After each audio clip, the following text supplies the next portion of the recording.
Welcome, everyone, to the June edition of our podcast. I am here with the deputies, which I like to say because it makes me feel like John Wayne. To have deputies directors say, I got some deputies. I think that's really awesome. I think it's really great. I'm here with Joni, Teri, and Sara, and we're doing the June podcast, which is an interesting topic. Teri, what's our topic this month? So one of your 10 directives includes embracing the probate code. And so we are featuring this next month some information about how you would like to see this implemented within the circuit. So Darrell, can you explain more in depth what embracing the probate code means? Yes, first of all, I suppose I should explain what is the probate code. I mean, if you've been out and heard the directives, you know what the probate code is. But the probate code is the part of the law that we use to grant guardianships. And one of the directives that I had was to embrace the probate code because in my experience on the bench, I would have juvenile cases that would be going on and on that were completely appropriate for guardianship, could have had guardianship long before, ultimately ended up in guardianship, and we'd be waiting. We'd be waiting for quote-unquote permanency to happen to get to that place when, in fact, child was with a relative who was ready and willing to do a guardianship, and we were waiting till some magical date to do this because those are the timelines, and the parents had just disappeared, and there was no real reason to be there. And part of the reason that I gravitate toward the probate code and think it's a useful tool is because of my old law partner, Nick Gassaway. Nick was a lawyer about my age when I showed up at the Wegman Law Firm in Hillsborough, Missouri as a young law clerk, and we were struggling with the juvenile system and how it was running there at that time in that county. And Nick just would always ask the question, what in the world are we doing here? Well, why does it look like this? And he would wax philosophical about what the juvenile court should be. He would remind everyone that there did not used to be a juvenile court or a juvenile system or a children's division or anything like it. When something happened in a child's life that a parent couldn't take care of that child was placed with the nearest relative who was not a problem, and that person would be referred to probate court, and they would run the matter through probate. And Nick did not think, because he was a sophisticated guy and he was very smart, he still is, he's 85 years old and he's living in St. Clair, still chopping wood and baling hay and doing all the things that Nick does. But Nick believed that the juvenile system should be more narrow, and it should be when we're doing social work. It should be for people who either have nobody or whose parents are working a program to try to restore them. Otherwise, he thought, if that child is suited for a guardianship, that's what we should do. And so I always sat on the bench and wondered, why in the world are we not doing this? I would ask this, and people would explain to me that we're waiting for permanency, or waiting for this issue, or waiting for that issue. And I just believe that we could significantly reduce our numbers if we took the cases that were appropriate for guardianship, where the parents aren't working on reunification, and just do them as quickly as we can. And so that's really the key, I think, then, Darrell, is what you're talking about is that we have got to engage relatives early and often when we're talking about embracing the probate code, because this is really a mechanism for our families, our relatives, to be able to move forward and still kind of maintain that relationship if it's appropriate with the parents. Is that correct? That's absolutely right. And I think you're right to say the word early. Because we've had this conversation, and something that you have said that I've really listened to that I think is right. You talk about having those hard discussions sometimes at the beginning of a case, especially if it's a repeat case, and say, hey, Mom, Dad, are you really wanting to do this? Can you really do this? Or, are we looking at, at least for the next several years or period of time, that your parent or your aunt or somebody else is going to be raising this child? Because anytime that you have grounds for a juvenile case, you have grounds for a probate case. In fact, I printed off the guardianship statute that I quote during the presentation, and basically says this: guardianship may be granted when, quote, where the parent or sole surviving parent of a minor are unwilling, unable, or adjudged unfit to assume the duties of guardianship. Well, that's the same exact standard that we have for our cases. And so when it's more appropriate, when it makes sense for a child and for a family, we should just do that, because that does not involve all of the meetings and hearings and everything else that become unnecessary in a situation where we've got a family taking care of itself already. So I do say to embrace the probate code. You all have picked on me a little bit and said I should have t-shirts that say embrace the probate code. I listed out all the places I'd gone to talk, and I looked at it. I listed what date I was going to be where, and I'm like, that looks like the back of a concert t-shirt. So I was like, it's almost like it's the embrace the probate code tour. But that's...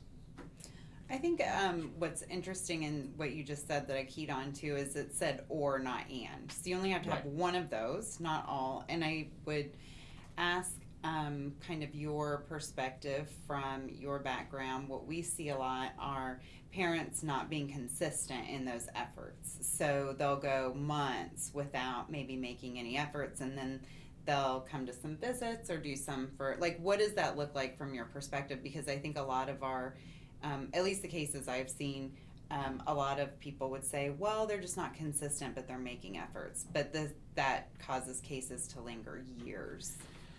That's very case specific, isn't it? I mean, it's very factually based. So one case might not look like another case. I think that there's a time and a place to have a contested guardianship under cases like that. And, a lot of people, I am hesitant to call our cases abuse and neglect cases.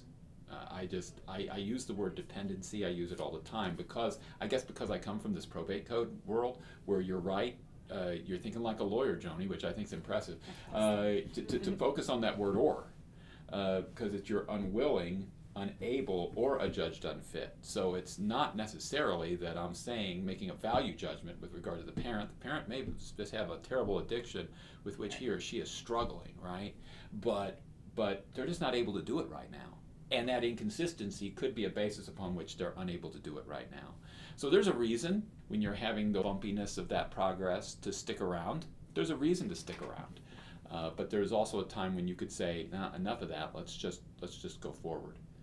And I think that there's a way in communication with families is, one, I think from our perspective, it brings kids permanency, and that's what we're here to do. But it also potentially leaves that door open. It's not TPR, it's guardianship. And if a parent can't, do that right now, it leaves that door open, to come back later and do that. Does that make sense? Yes, it Reopen does. That, yeah.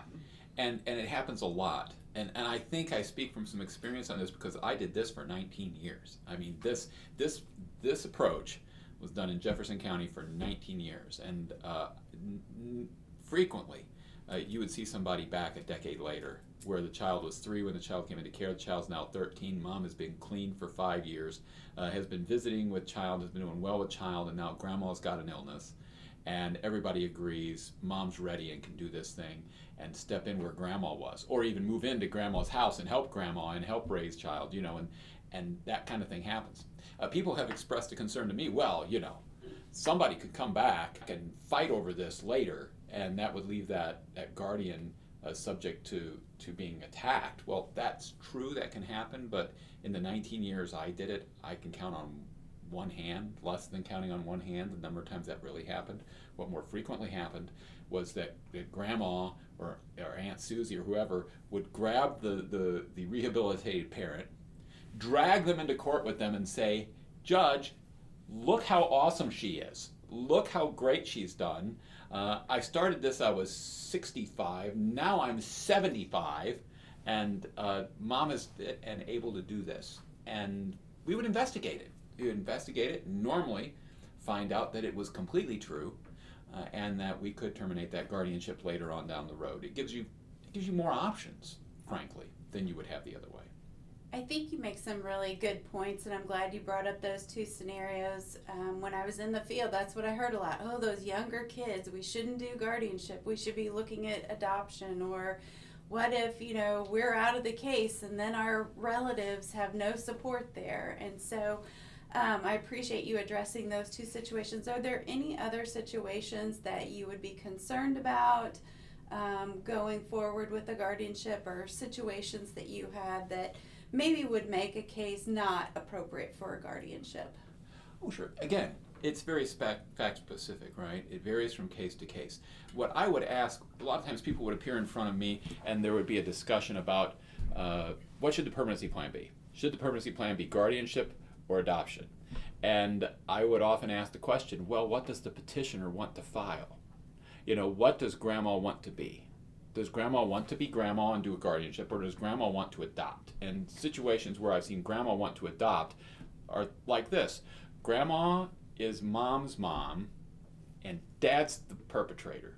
And dad's an evil sexual abuser. Or dad's some other evil person. That whole side of the family have a whole host of problems, and they're not connected. They just show up every once in a while and cause problems. There's a reason why grandma would say, I want to become mother, and have that guy not be father. You know, that's just one example of where that makes sense. Again, it's very fact specific. I'm always hesitant when somebody says, this way is always better than that way. I'm always very hesitant of that when somebody says that, because that means they've not dwelt in the real world of multiple fact scenarios that could come up against you. That's the most common one I can think of, where it makes sense because somebody's rights need terminated because they're so dastardly that they shouldn't be around the child, right? Right. Does the guardian go through the same types of checks that someone like a foster parent would?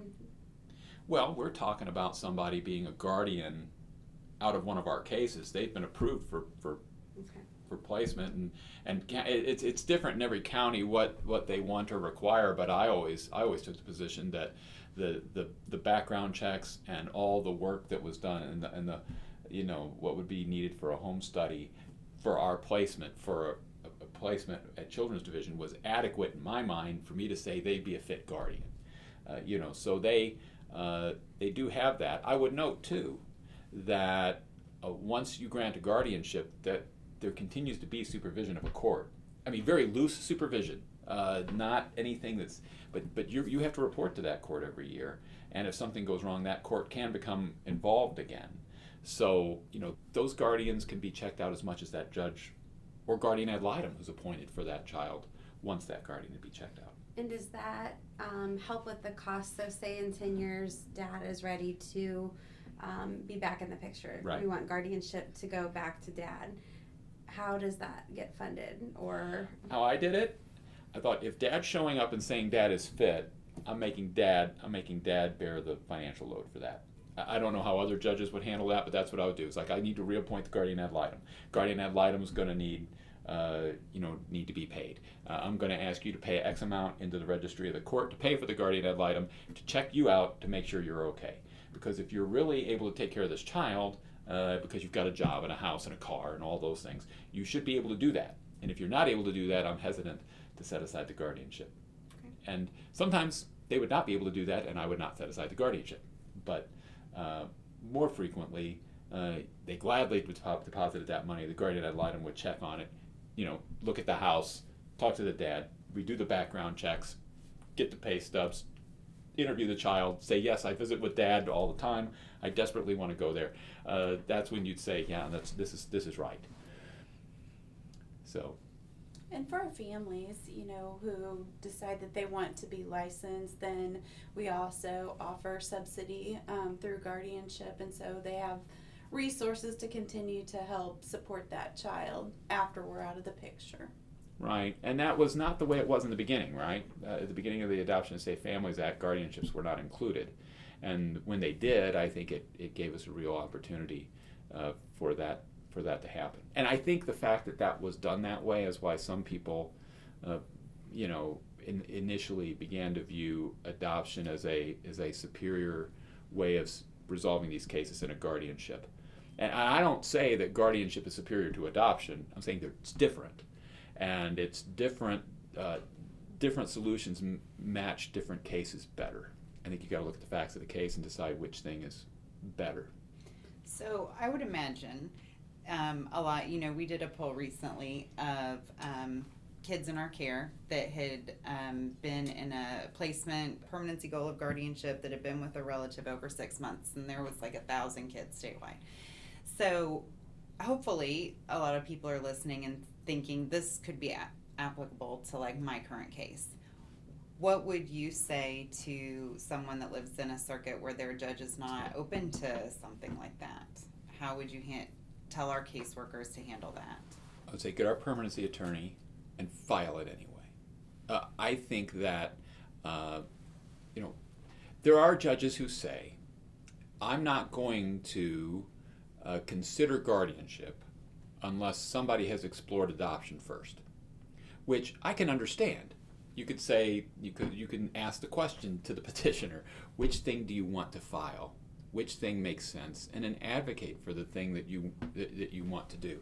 I think I'm hopeful that my former colleagues there on the bench are going to be open to looking at the facts of every different case and saying that they're different each way. But I'm willing to have us file things and have them be rejected so that we can decide whether or not we want to appeal those rejections of those things, or if we just say, well, in that circuit, that's the way that's going to go. And that and frankly, sometimes there were things filed in front of me as a judge that I thought, I'm not going to do that. But it got filed enough times, and I considered it enough times, and I looked at the facts of a particular case where I said, maybe they got a point, and I would think about it. So I would not let the judiciary, stating policy saying this is what you are or aren't going to file. Let them deny it, and then we'll go down whatever other road we need to as we can. I think, did you talk about this last week at MJJA? I did talk about it at MJJA. People were delighted. They were taking notes. They were saying, seriously, can we? You mean we don't have to wait a year? I'm saying you don't have to wait a year. You mean we could have done this at the beginning of the case where this case came in and this child was with grandma and grandma doesn't want the subsidy and grandma's just ready to do a guardianship? You mean I didn't have to open a file? Yeah, that's what I'm telling you. If grandma goes off and files something in probate court for herself, family taking care of itself, then we don't have to do that. They seemed very happy. Also, when I talked at MJJA, I did not just talk about guardianships. I also it was entitled, I forget what it was, but it was basically unclogging the juvenile justice highway. And I took a picture of a traffic jam in Florida, because there is no traffic jam like a traffic jam in Florida. It's just amazing the amount of traffic there. It's just it's incredible. And I took the picture at a place where I know there was always a traffic jam, because it's the road. It's where this intersection, this interstate intersects that interstate, and there are not enough lanes to deal with all the cars. It's because everybody loves Florida. Everybody loves Everyone Florida. is in Florida, and so they all want to be and there. they're all just south of Pinellas County and Manatee County, right there where you're going south on 75, and all those lanes converge in one place, and it just means there are too many cars on the road or not enough lanes. So we're clogged up, and so we've either got too many cars on the road or not enough lanes. Well, is there any way to expand our capacity of our court system? Is there any way to expand the capacity of our foster care system, the availability of it? And I think there's not. And I think that our number of kids in care, 14,000, is double the national average per capita and makes us fifth in the nation. I think it means that we need to take the steps we can to get kids that are in the system out of the system when we can, and keep the kids who we can keep out of the system, so you're keeping cars off the road if they don't have to be on the road, and you're getting an exit ramp for those that you can have an exit ramp for. And again, if you've got kids placed with relatives and nobody's doing any services, why are we here? As you said, Joni, 1,000. I quote it all the time. I say, Joni has checked. There are 1,000 cases, 1,000 cases, which is the beginning of our march to 7,000, which is where you'd like to be, right?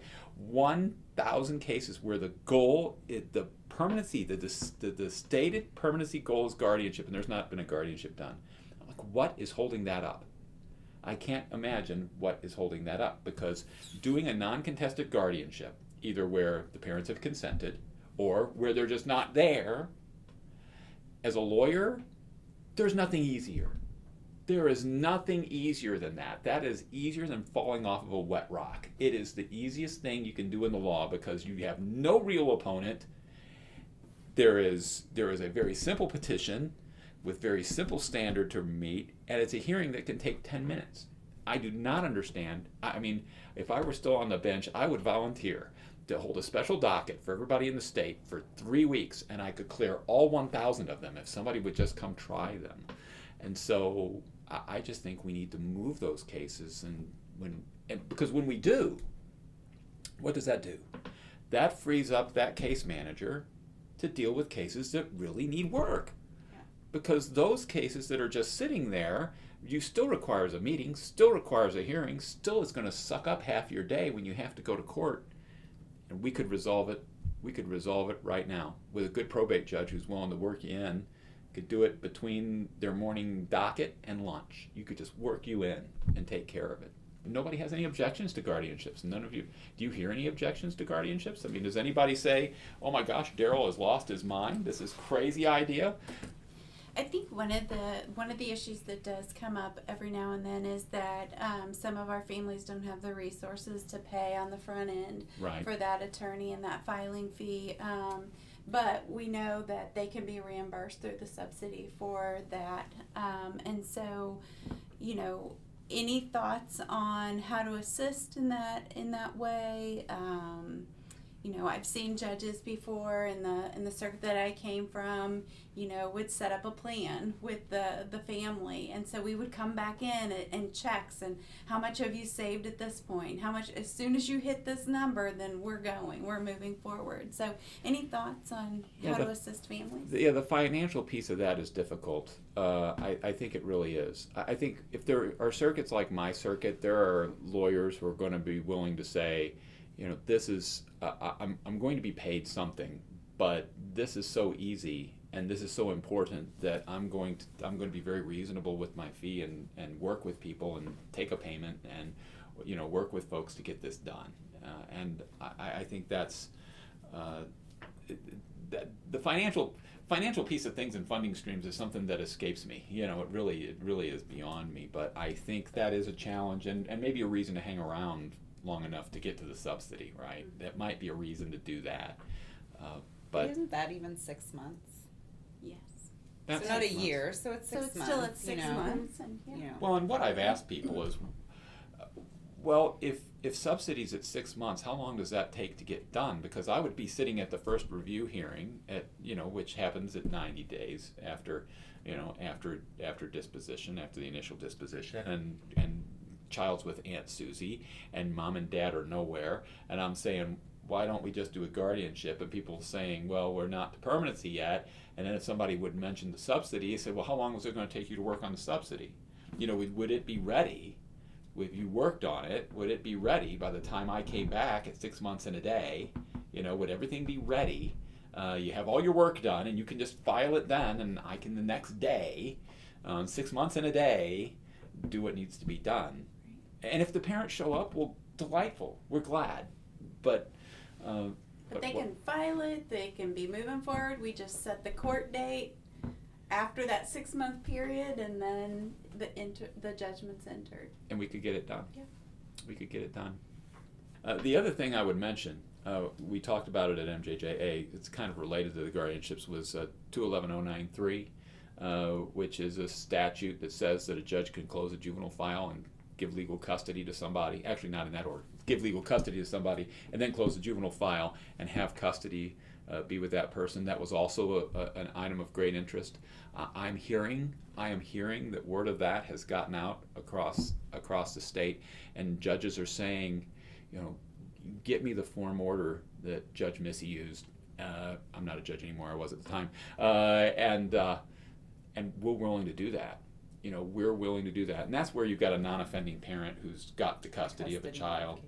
Yeah, the non-offending parent's got custody of a child, and the offending parent can't be served, is out running around, out doing stuff, and everybody's ready to be done with this case and give custody to mom and have dad have an hour a week supervised because he's not going to do the services. And without them having to go through a whole bunch of litigation and us hang around for 2 years, just declare that that's the custody order and move them on down the road. And if they have a fight later in family court, they can have a fight later in family court. That could also move a good number of our cases. Mm-hmm. I don't know how many, but when I ask people around the state, how many of your cases does that involve? And they all start nodding and laughing. Boy, a whole bunch of them. Well, that would also free up that time to handle the cases we're really working on, which is where people are really working to get custody of their kids back, or where we really are at the back end of a case that's difficult, that we're going to have to do a termination of parental rights, and you're going to have to do the work in preparation for that. It gives you the time to do those things and not be messing with these cases that are just easily resolved with a couple of other statutes that exist in our law that will help us move families down the road. How many kids do you think if we were able to move just on those two, custody modifications and guardianships, would that move to permanency? I think when we looked at the numbers and looking at those kids that have been on a child home placement for a significant period of time, generally when we've dug in, those are the cases that we're just waiting for that custody modification. So, we're probably talking about another, 500 to 1,000 cases out there that we're waiting on. I think it's just a reminder for staff, if hopefully your courts are hearing this message from Director Missey and being willing to move forward with a 211-093 and entering that custody modification within the juvenile court. But if not, then we also, as a reminder, have the custody modification funding available, where Children's Division will pay for the parent to get that modification in the family court. So just a reminder out there about that option as well, so we can move some cases.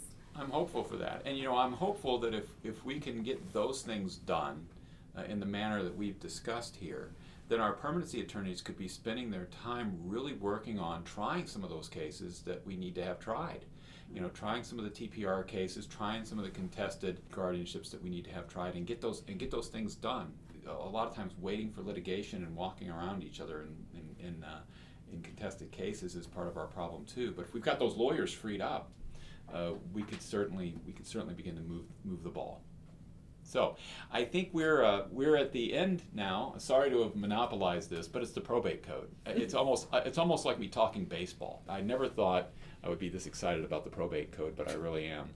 And I by the way, it is, of the 10 directives, the rest of it's about mindset and what do we think and how do we think. It probably is the most substantive one, and I'm really grateful that people have been as open-minded about it as they have. That people have approached that with an open mind and said, hey, is Darrell right about that? Could that be something we could use to help move things down the road? And overwhelmingly, I think people have come to agree that there's a time and a place to do that and move cases along. So I'm really hopeful for that.